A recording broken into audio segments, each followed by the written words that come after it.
Hey guys, Ramsey here. Welcome to another video. Today we have a Prin review, and you guys know how much I love reviewing these Prin fragrances.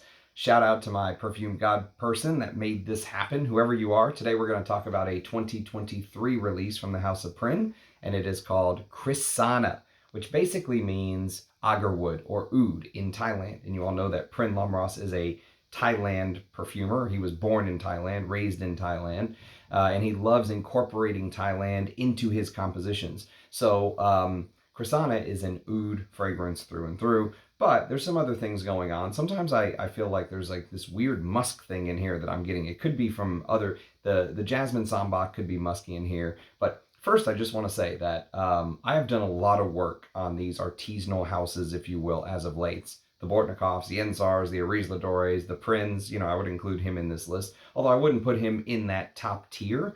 The thing about Prin is, even though I'm not the biggest fan of his work overall, I own basically 0 bottles. The only one I own is from his Strangers line, which is his more boring line, in my opinion. I would probably sell that one day. And I think that one's called Cigar Rum. I need to just review it and sell it because I'm not a big fan, to be honest with you.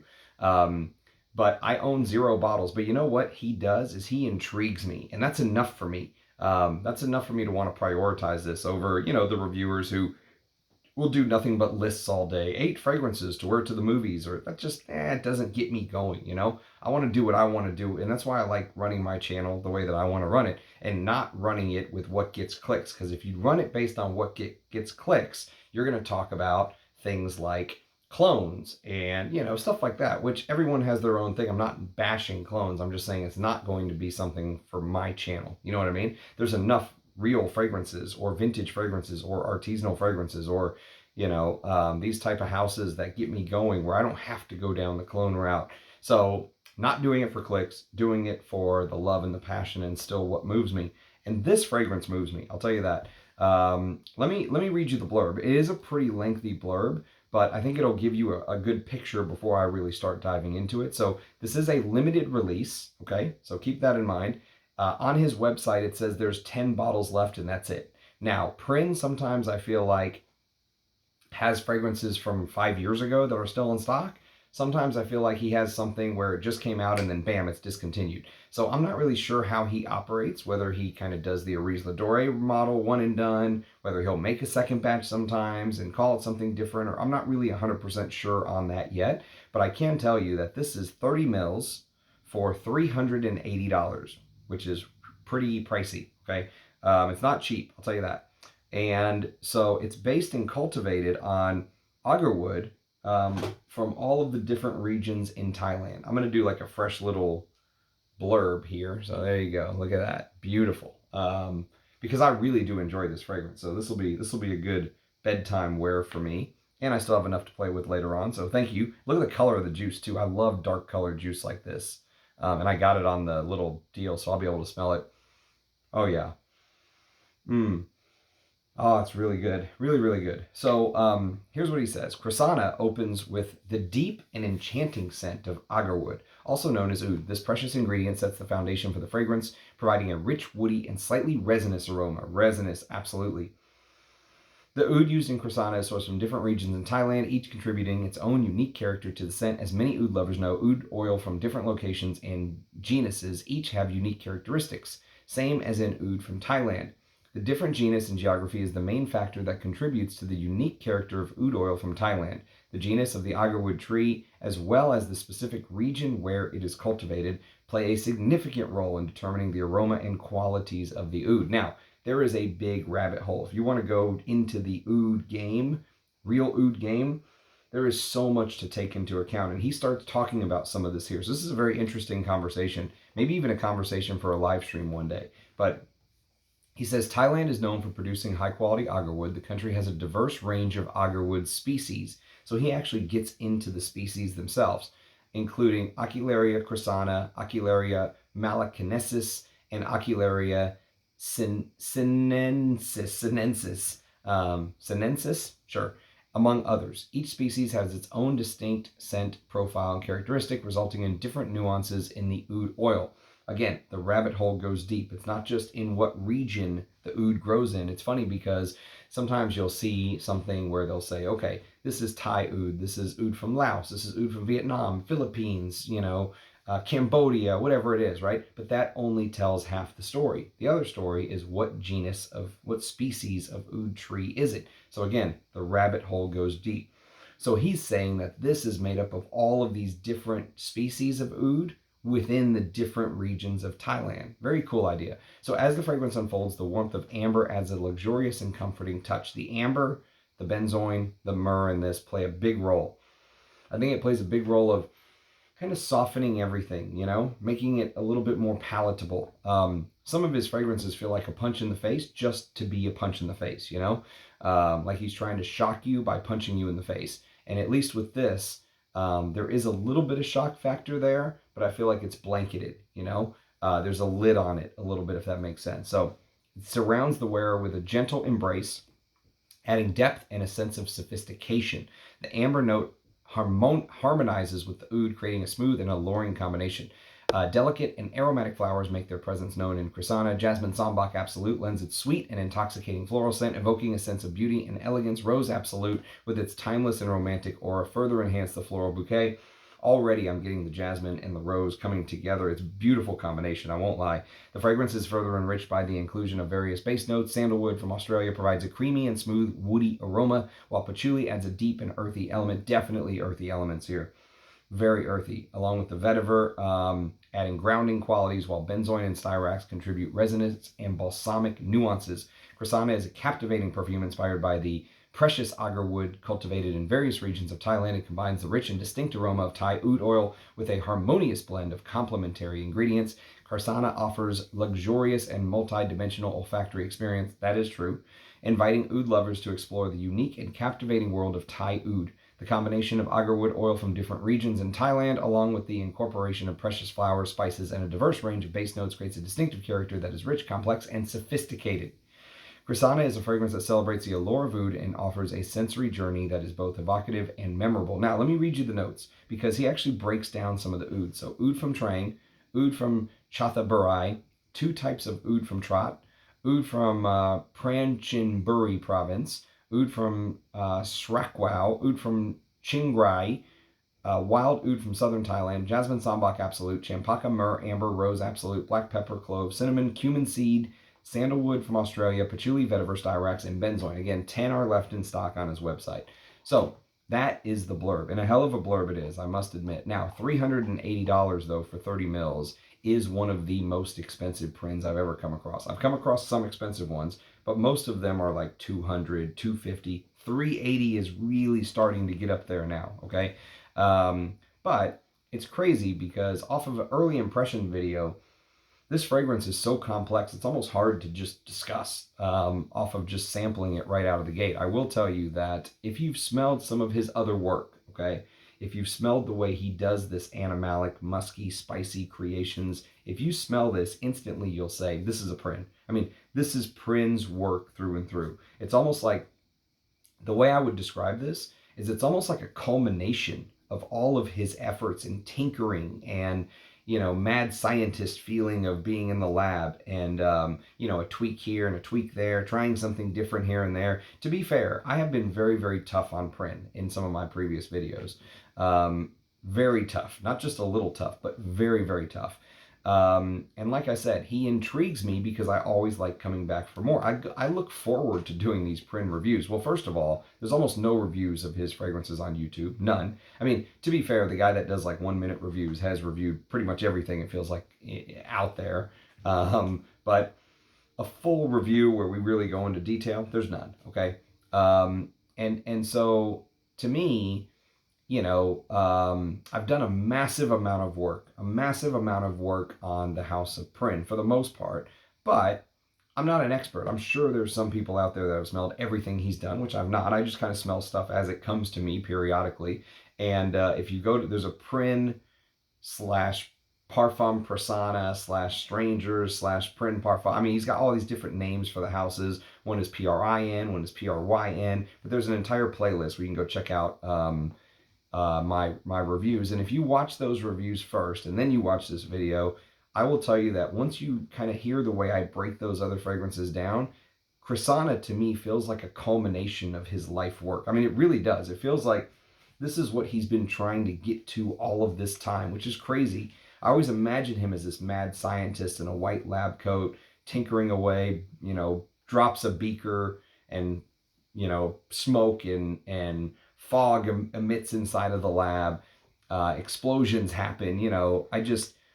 His hair stands up on end like the guy in Airplane when he says, picked a hell of a day to quit sniffing glue, that's how I think of Prin, is just this insane mad scientist in the lab where he just blows everything up, pinky in the brain style, and then says, what are we going to do tonight, Prin? The same thing we do every night. Try and make the most Prin fragrance that ever did Prin, That's just how I imagined him doing these creations. 5 minutes, bang, bang, mix stuff together. Here you go, $300. But this fragrance feels like the perfection of whatever style. He's obsessed with this style for some reason. And it really does feel like the most Prin of all Prin fragrances I've smelled. I mean, in the best way possible. I say that in the best way possible.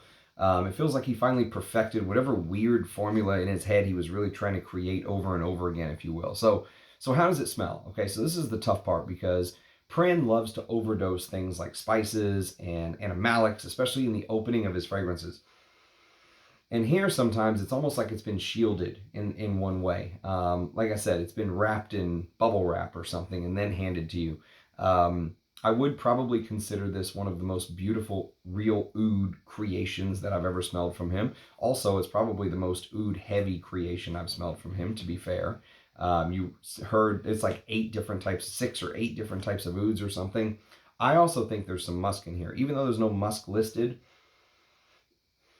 I don't know if it's real musk or if it's musk that's being given off by the jasmine sambac. Sometimes that can give off this musky vibe, or if it's just a, synthetic musk that he used, but I definitely get this musk feeling that comes through.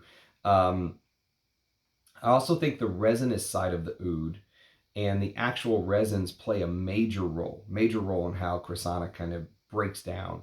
The myrrh, the amber, the benzoin, the way the jasmine is used here is beautiful. I love the freshness and sort of exotic Arabian style, or Thailand style, if you will. Almost this piercing, musky freshness, hits you with the jasmine, mixing with the beautiful rose. I mean, like Russian Adam says, how do you smell a rose that's so beautiful and not smile? Rose is just one of those amazing florals.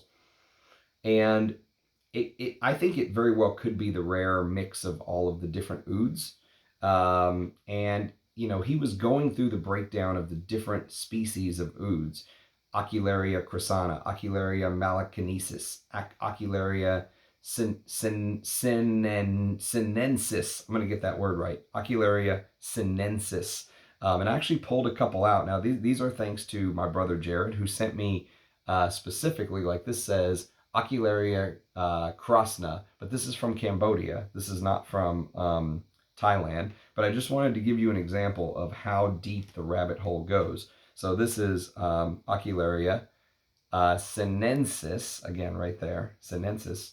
And then this particular one here is Aquilaria Crassna, which I wore this to bed, and this is a very cheesy oud right here. But again, this is from Cambodia. So it's going to be a little different from the ones that you're getting from Thailand. But diving into the species of the oud is just a whole nother rabbit hole. Again, the oud game goes very, very, very deep. And again, they aren't specifically from Thailand, but you get the idea studying the different ouds and how they smell, the different species and what they give off. And this fragrance, I feel like, is so beautiful specifically because of the complexity. The 8 different types of real ouds. And some of the ouds in here, I can tell you, that are earthy. Mostly you get an earthy, woody overtone, if you will. But sometimes you get a little bit of this slight kind of cheesiness, slight rubberiness, slight smokiness. Definitely this very deep, woody feeling that starts to come through. Sometimes I could almost pick out slight little hints of green. Sometimes I could almost pick out slight little hints of like berries or florals that are not listed. To be fair, there is a champaca note listed in here, which gives this amazing, almost like radiance to the fragrance, like sun rising on the horizon, Champaka gives that sort of brightness, and I love Champaka. It can also be, you know, sort of hay-like in feel. Imagine like the colors around Halloween, you know. Champaka can sometimes kind of give that. It's very hard to describe in detail because the Ouds just give you this kaleidoscope. And depending on where your nose wants to kind of focus, it's I mean, you could go anywhere, 180 degrees here, right or left. But the Oud is definitely the star of the show. I don't think I've tried another fragrance where, excuse me, the Oud is so obviously dominant. And yet, as I mentioned, you can sense that DNA, that Prin Lomros DNA in here. So even though the Oud is so evidently prominent, he didn't lose that, you know, Prin DNA that he obviously is so in love with, because I feel like he keeps putting it out in different kind of versions, if you will, different iterations. So that is one thing the Oud in here does, though, is you can tell, number one, it's real, high quality Oud with an unbelievable amount of depth and complexity. That's really one of the main things. And I'm going to put I am going to put a Ricola in so I don't cough in your ear.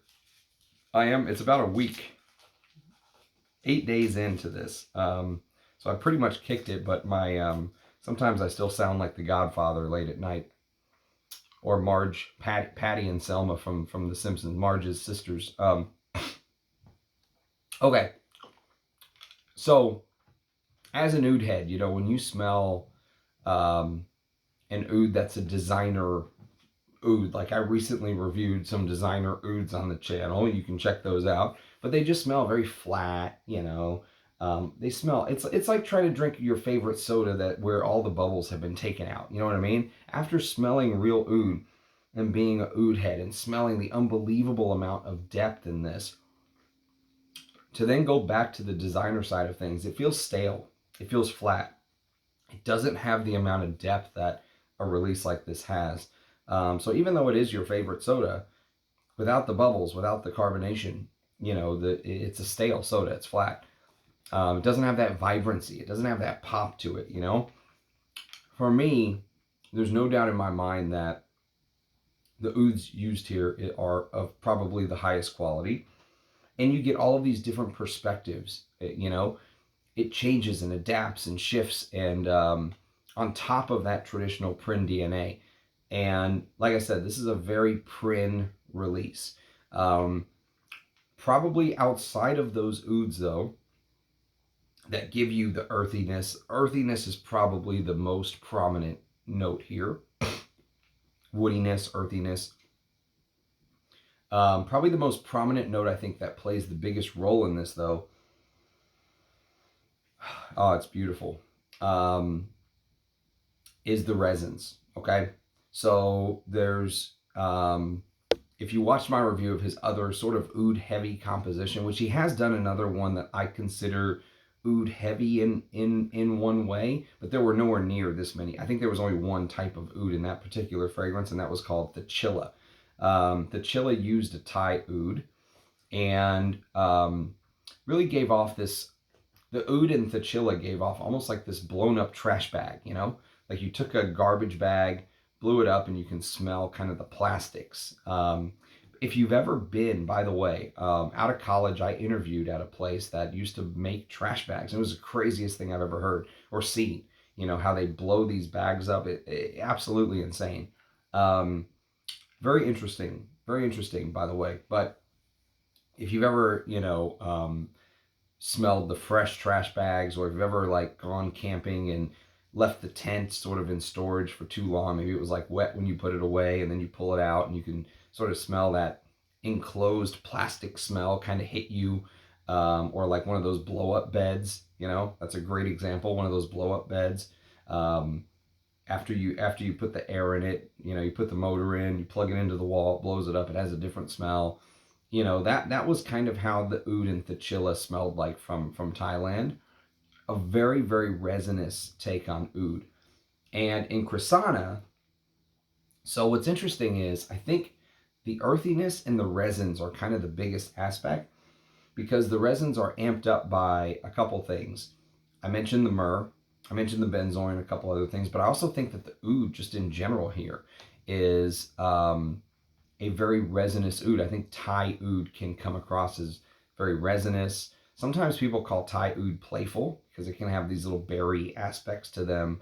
It's not going to be like Indian oud where you get the big hit of animalics and stuff like that. And the thing that's crazy is um, just imagine like that bag trampoline. Imagine like jumping on a trampoline, right?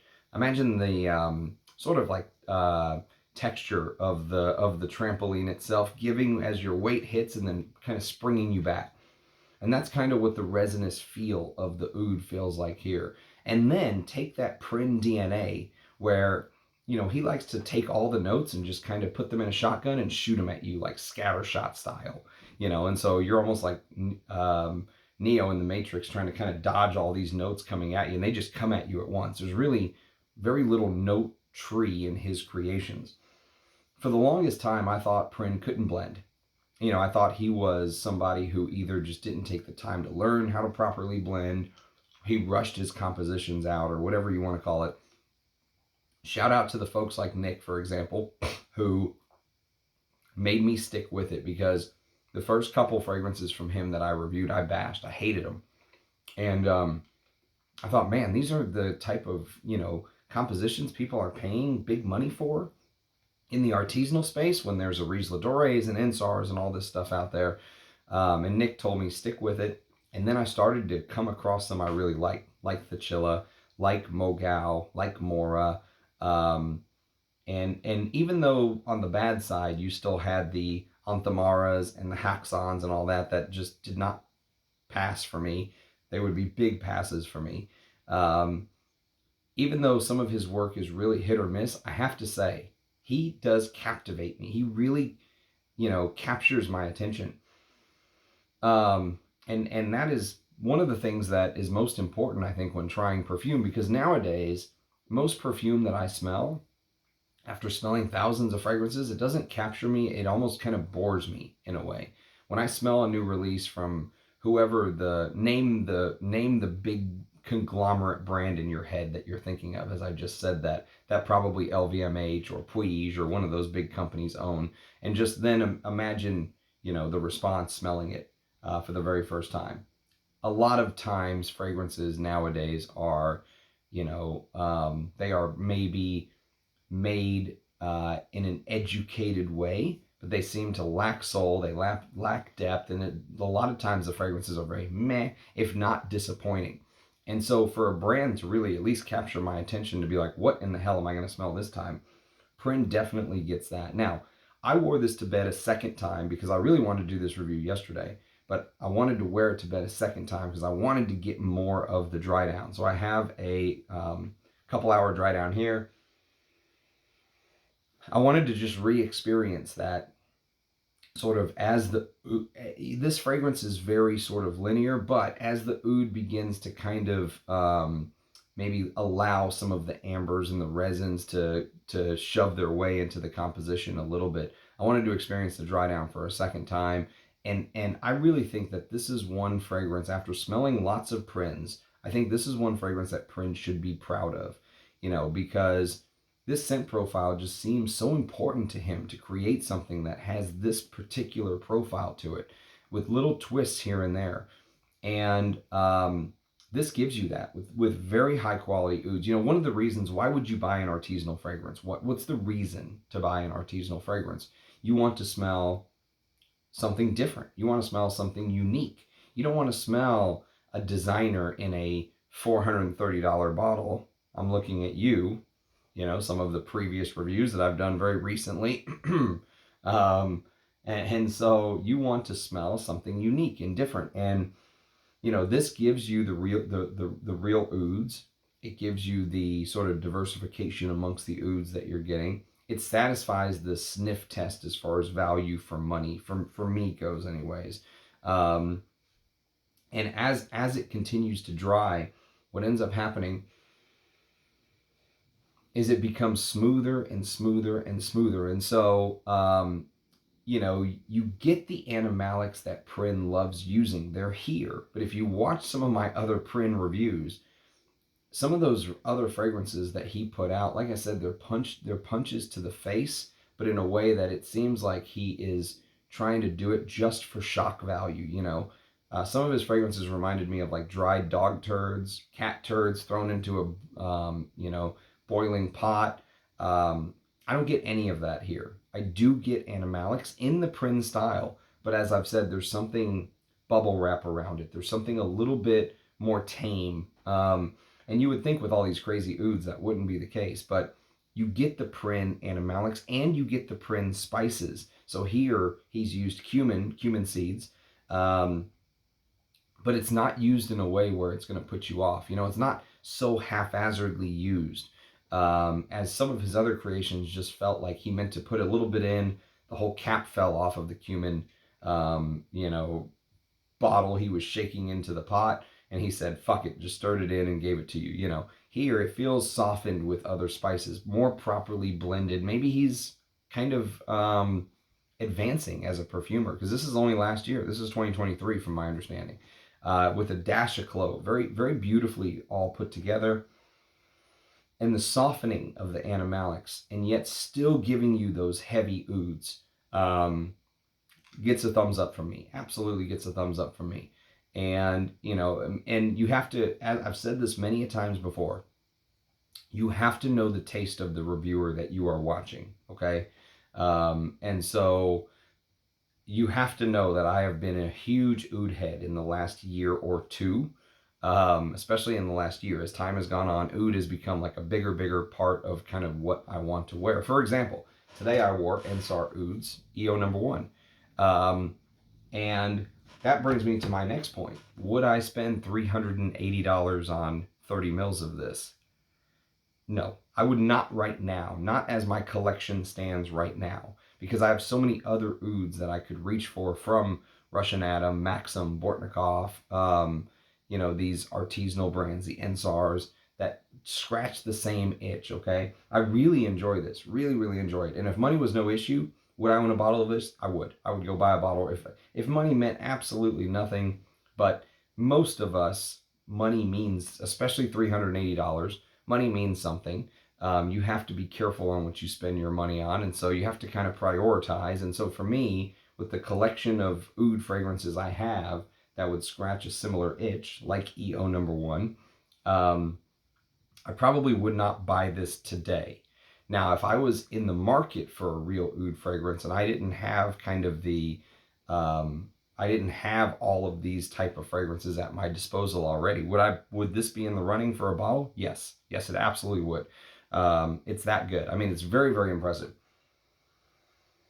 Very impressive work by Prin. To balance showing you all of the different types of ouds and the different species and the different regions of Thailand, and yet balance it against this Prin-like DNA with the spices and animalics that he obviously so loves. The patchouli, the earthiness. He said the vetiver grounds everything.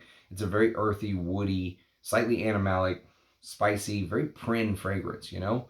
But almost like he perfected that style. So for him, he should be proud of this. This is a fragrance that he really should be proud of creating. So thank you to the person that sent this to me. I love doing these reviews, even though I know they're not going to get the clicks, or I don't care about that. I want to review the stuff I want to review, and this is right in that line of what has been interesting with me lately. So if you have any experience with Krissana, do let me know. Love to hear your thoughts. And if the color of the juice matters to you, you know, I know Russian Adam always says, oh, I love it when the juice is very dark. This is a beauty.